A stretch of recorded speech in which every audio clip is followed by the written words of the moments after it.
Hey fam. So I've been in Mexico for 5 days already, and I gotta say, I've had a lot of time to reflect while walking around and just exploring the culture and just seeing all the different people. I started realizing a few things about kind of the differences between our societies, right? So I've been in the US for over 8 years now, and in this time, I got used to the culture and just the way things are. After getting used to it, right, and traveling and just seeing kind of the different cultures, you kind of realize that there's a lot of difference in the world between different countries, and it makes me stick to my goal about traveling to 12 countries even more. One thing I noticed, there's a lot of life in the cities here. So you go out, you actually see people out walking, living, and enjoying, and actually being in the city. Right now I'm walking to the center of the city where I'm gonna go look for some breakfast and talk to you guys a little bit more. Hey everyone, so currently I'm at a cafe called Morelia, trying to get some breakfast right now. The menu looks really good. I got some chilaquiles. For those who don't know, it's a type of like nacho. I'll have some videos of it. I also ordered some hot cakes. I think those are just pancakes with fruits. Dazed drink, like a juice. Hopefully those all turn out good. Yeah, one thing I'd say I like about Mexico is I can like eat really good so far while I'm traveling and enjoy really good quality food for a budget, and that's something that I really enjoy.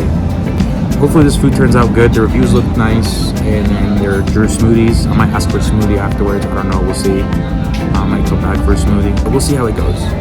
There's a lot of people around. There's a lot of people offering like services like shoe cleaning or trying to sell me things while I'm even sitting down to eat, just because I'm sitting outside. Gracias. Yeah, so I just got some orange juice. Look at this. It's like $2 for this.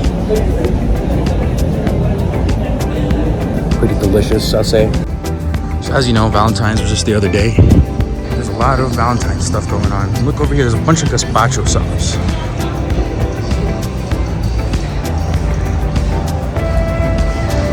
Yeah, I walked around here the other day. It's actually a pretty nice place.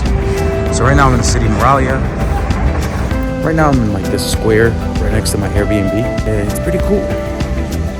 Lots of nature. So one thing I did notice though is there's not that many trees.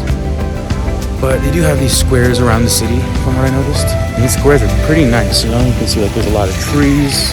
So I've been here for 5 days, and in these 5 days, some good news happened and some bad news happened.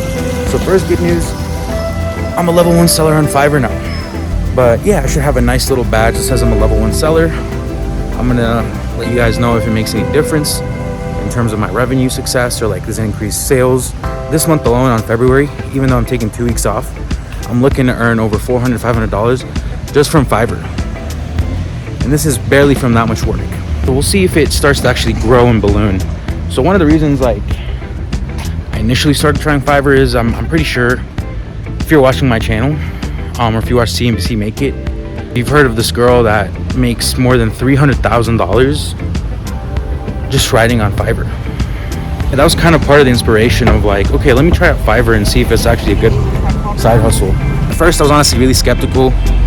I felt like as a software engineer it's gonna be really hard to sell my services, and I even made a video about why I don't like it, right? You've seen that video, or if you haven't, you should go watch it. I'll have a link below. And now that I've been like on Fiverr for a bit and just seeing that yeah, not everybody you meet on there is gonna be stingy. Some people are actually not stingy at all.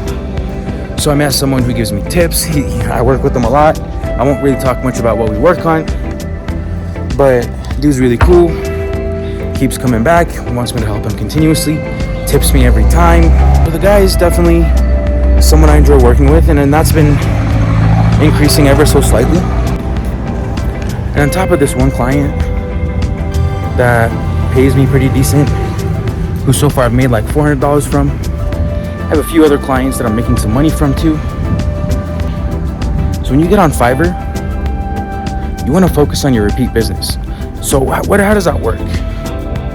Whenever you have a gig, even if it's not worth the money, make sure you go all out. Now, of course, if someone's paying you $20 and the work's really not worth $20, then yeah, you should cancel. So Fiverr's been going good. I was thinking about quitting it, but now seeing that I actually made it to level 1 seller, I keep getting deals. So right now I'm helping this guy build a course,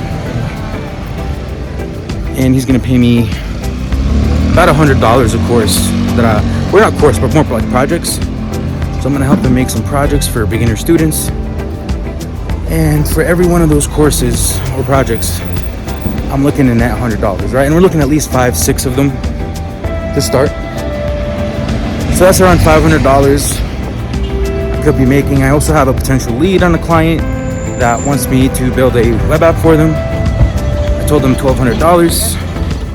Didn't seem to really have an issue with that, so we'll see if he comes back. He just needs to organize some paperwork. And now the next thing is, as you know, in my last video, I spoke about my new hire. So my new hire is going to be helping me edit videos and helping me expand my business into more side hustles. So Fiverr is a great side hustle. It's making me around $1,000 a month now. Hopefully it stays consistent. But what else am I going to do, right? Some things I've been debating is Turo. So with Turo, I can buy some cars, put them for rent, and once they rent, I can make close to $100, $200 a day. So I actually did do Turo before with my Jeep. I used to own a Jeep Wrangler, and it rented consistently until the COVID pandemic happened, right? And I started canceling also. I was kind of like, nah, let's not rent the car unless we absolutely need to. But I didn't need the money, so I was like, you know what, it's not worth the hassle. But Turo is something that I've been thinking about more and more, because it is in some ways passive, right? All I have to do is buy a car, have someone help me clean it and deliver it. But other than that, I don't really have to do much, right? It's 5 days where I make money, and the longer the better. It's similar to Airbnb, but the thing is, a car doesn't mean I have to go into a mortgage for 30 years, right? Or like take insane mortgages, and I can most likely buy cars cash. Another option is e-commerce. I think I've talked about that in my last video. So e-commerce tends to be a little harder to do, right? If I want to start selling things, I need to, one, have good products to sell, products that are in demand. And on top of them being in demand, I need to also make sure they are easy to get, right? Like, I don't want to start selling things that I can't really get.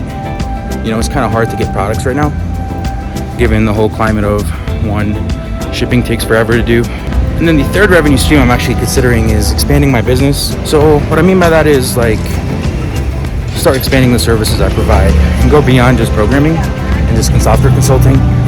So for example, if someone wants a video edited, I'll edit it for them. If someone wants me to record videos for them, so actually I've been investing in drone equipment, which is part of the bad news. So I bought a drone and I started learning how to fly it, but I smashed it into a tree, guys. It's destroyed.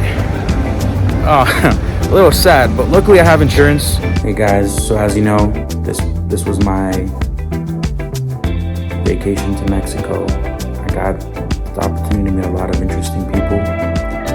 I've got the opportunity to eat some delicious food. The only thing I regret was not taking enough photos of the food and the things that I did.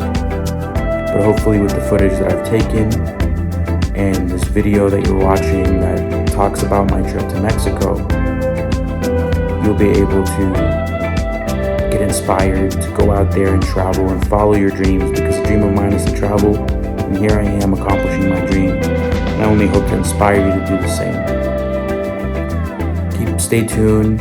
I have an interview with an impressive person coming up. It'll be right after this video. His name is Rodrigo.